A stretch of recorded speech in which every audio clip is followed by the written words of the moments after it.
Joining me now to discuss is former Florida Attorney General and former Special Advisor to President Trump, Pam Bondi. It's good to see you, Pam.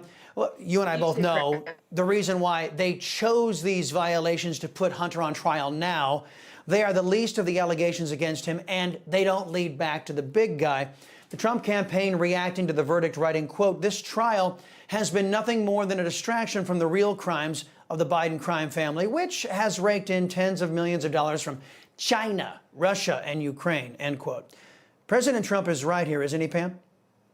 Yeah, and what you talked about in your monologue, Chris, is very accurate. So there were cases, of course, from 2014, 2015, involving the foreign business dealings, not registering as a foreign agent, which could have implicated James Biden and Joe Biden. The Justice Department let the statute of limitations run on all of those cases. They can no longer be prosecuted. So, and remember, they also wanted a plea deal. They had this blanket sweeping plea deal originally, and thank goodness for the judge who caught it, to a misdemeanor for tax fraud. So the judge caught it, didn't accept it, which is why we ended up in court this week and Hunter Biden was convicted. And don't forget, 51 intel officers originally said that that laptop was Russian disinformation. That's so important to remember, because we know it's not now, and FBI introduced it into evidence, and that's how Hunter Biden was convicted.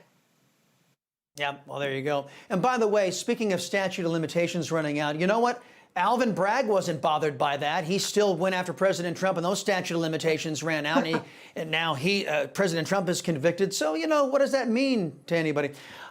The judge said a sentence is usually set for 120 days following a verdict, which would put this, mid-October, right? How do you see this all playing out?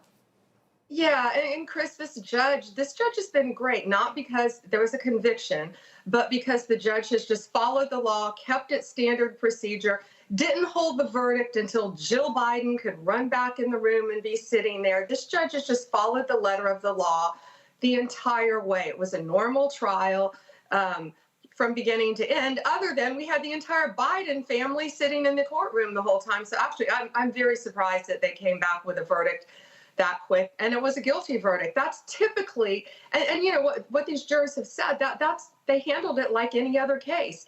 And also, I'm sick and tired of people saying that no one else would have been prosecuted for this. Yes, people are prosecuted for this case, and there was overwhelming evidence. The reason these cases aren't prosecuted that often is because you don't have overwhelming evidence. You don't have a laptop showing the addiction. You don't have a girlfriend and your sister-in-law throwing the gun in a dumpster, someone finding the gun, her falsely reporting it stolen. So there was overwhelming evidence in this case against Hunter Biden. So I think the judge is keeping to standard procedure on this case. Okay. Well, Hunter Biden could face up to a quarter century in prison and a fine of up to $750,000, though he will likely receive a far lesser sentence because of who his dad is. And just to refresh everybody's memory, just last week, Biden vowed that he would not pardon his son. Watch. Your son Hunter is on trial, and I know that you cannot speak about an ongoing federal prosecution.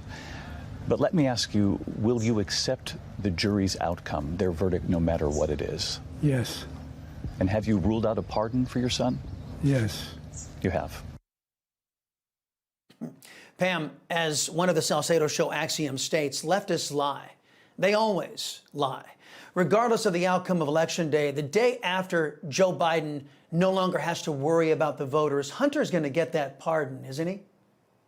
Yeah, he's also a dad, and I'm fairly certain he's going to pardon him. And, Chris, don't forget, he also said earlier today in a speech to gun control people, he said that he believed in safe gun storage, background checks, that dangerous people shouldn't have guns in their hands. And Hunter Biden was just convicted. Yet I do believe he will still pardon his son.